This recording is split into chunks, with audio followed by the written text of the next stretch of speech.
William Shakespeare বলেছিলেন, একজন ছেলে কখনো একজন মেয়ের বন্ধু হতে পারে না, কারণ এখানে আবেগ আছে, দৈহিক আকাঙ্ক্ষা আছে।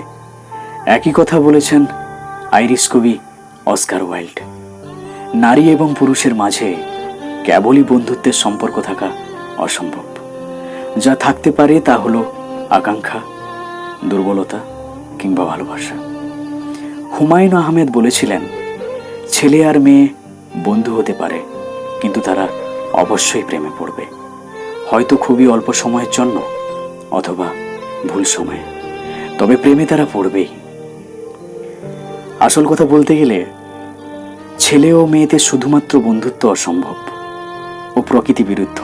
কেননা শুধুমাত্র বন্ধুত্ব হলে প্রকৃতি নিজের অস্তিত্ব হারাবে। চুম্বক আর লোহা কখনো পাশাপাশি থাকতে পারে না, আকৃষ্ট করবেই।